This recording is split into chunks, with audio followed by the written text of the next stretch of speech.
the reason why I decided to join politics is because this is something that was inculcated in me from a very young age. Actually, my parents and I came to Canada fleeing the violence of the September 11th, 1973 military coup in Chile.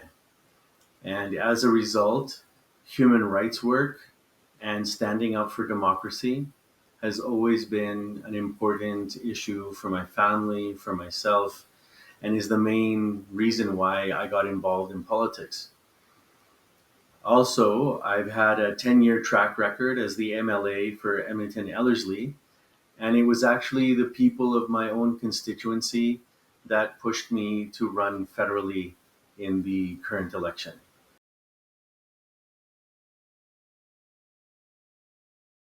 So the Liberal Party found a video of me while I used to be a performer. I used to be into hip hop music. This was before I reverted to Islam.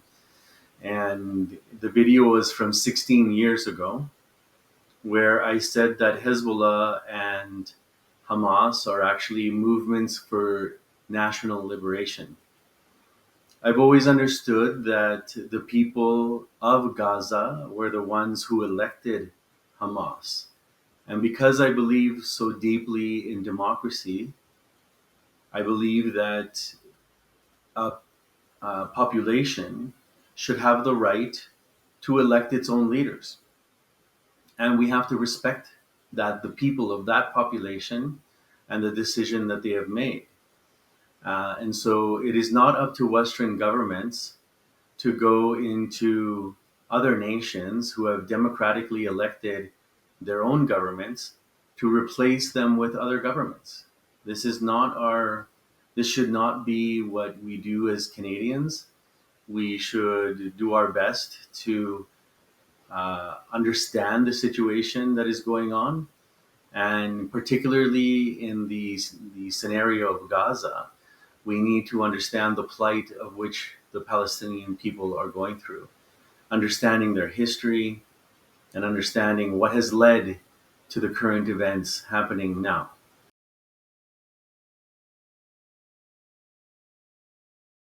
So the Liberal Party of Canada did not give me any opportunity to explain my comments from 16 years ago.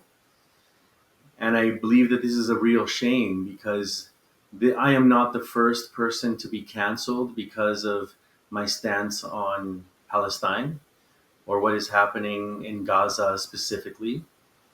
And I believe that this is because we as racialized people are not allowed to express opinions that are different than the status quo or that are different from the established opinions that are allowed.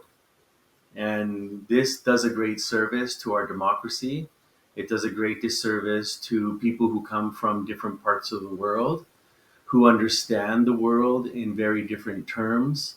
They understand the historical reality that has happened in Palestine.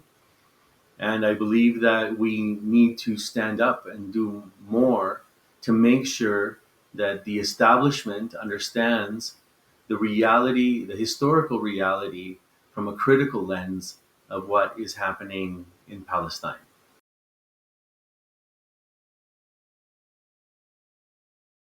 I do not believe that candidates should be canceled or disqualified or revoked based on past issues, especially if they are political in nature. Of course, if there were crimes, this is different. But political opinions, candidates should not be canceled because of political opinions. And in fact, if we respected democracy and we respected discourse, we have to allow for different opinions. But unfortunately, that is not the interest of those in power or in establishment. They want to stick to a particular narrative, and they don't want that narrative being challenged by anybody. And so, again, I don't believe that people should be canceled for past political comments.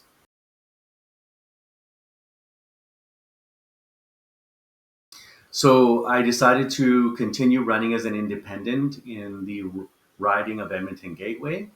And the reason why was because the population was the one who actually encouraged me to continue running and to continue fighting for the issues that they believe in most deeply. And a lot of that has to do, number one, with standing up for Palestine, of course, but not just Palestine. There's also a very diverse, racialized community here in the riding of Edmonton Gateway. And they have many different issues in terms of with immigration, for example, issues with the temporary foreign worker program. There's also a corruption scandal that's happening to many people who apply to come to Canada. Some will pay between $30,000 to $50,000 for an LMIA here in the province of Alberta. And basically this application is for them to have a closed work permit. And then when they arrive here, the employer who has worked with the immigration consultant in order to take all this money from these immigrants says that there's no work. And so the individual arrives here in Canada with a closed work permit and then does not have an opportunity to work. So we need to desperately fix this gross injustice as quickly as possible. And like that, there's a number of issues with immigration that need to be tightened up. I'm not an anti-immigration candidate, or I don't. I believe that immigrants come here, they work hard, they want a better future for their family, and we need to have more immigration in Canada. Because if you talk to any economist, they will tell you that the best way to improve an economy is by having more immigration.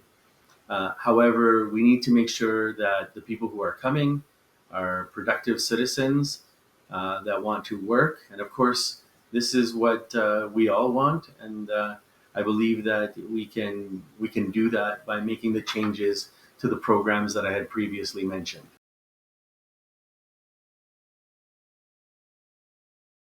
So, of course, I've always stood against Islamophobia in the Alberta legislature. I have made many speeches on making sure to confront Islamophobia, but all kinds of xenophobic comments and racism.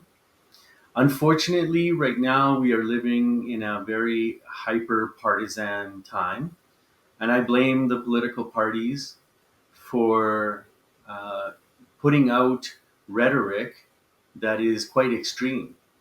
Now, the tendency is that this happens on the conservative side mainly, but I would believe that it also happens from other political parties as well. But the tendency is that we live in these very hyper partisan times, and as I've been door knocking in the community, people are very tired of it. People are tired of political parties pitting certain communities against each other. And I believe that we desperately need to change this. And that's one of the reasons why I'm running as an independent in Edmonton Gateway, so that we can change the culture slowly and focus politics back to finding common ground between people and making sure that people of all walks of life can treat each other with dignity and respect, and that we make sure that we work together as one united community for the best interests of all.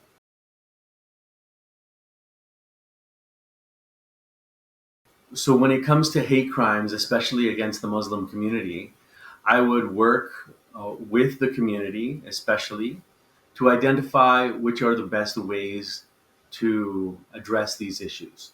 Now, of course, there's many different opinions. One of them, of course, would be to establish a hate crimes unit in every jurisdiction across Canada, so that every province would have a hate crimes unit that would be able to investigate hate crimes as when they occur and in the communities. But then we also need to empower the communities themselves in order to address these issues.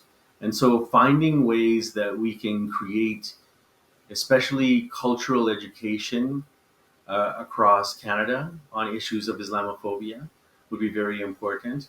Of course, I would work directly with all the organizations that are dealing with this particular issue, and of course, the federal office designated to working on issues of Islamophobia.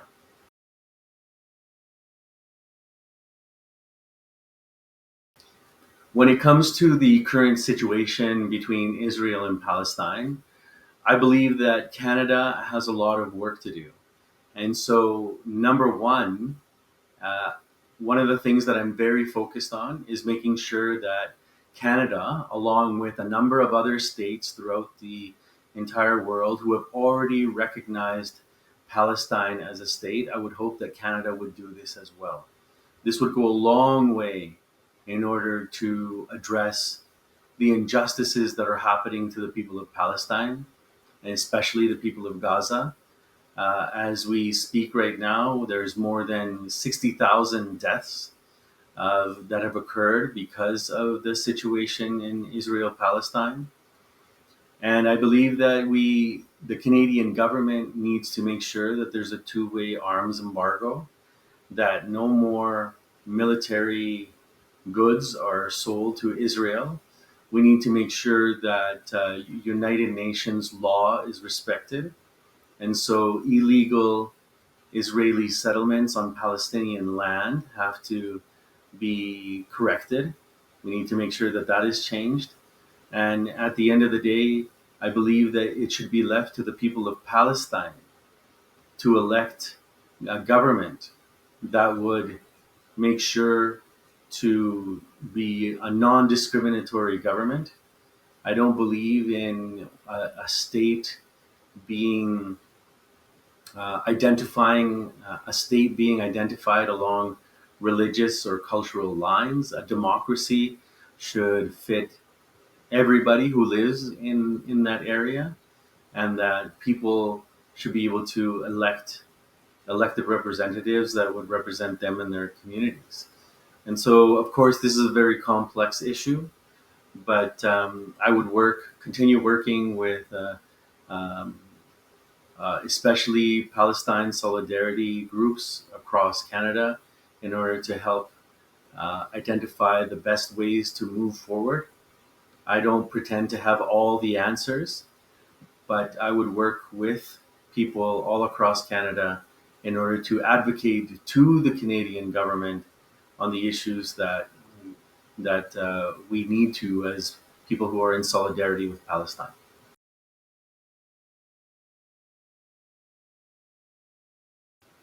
It's very important that in a democracy, we elect representatives who are connected to the community.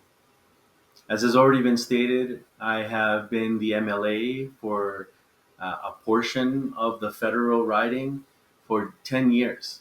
And I have a track record of being approachable, accessible, and connected to the community. And it's very important that when casting your vote, you vote for someone who lives and knows your community. That's real loyalty.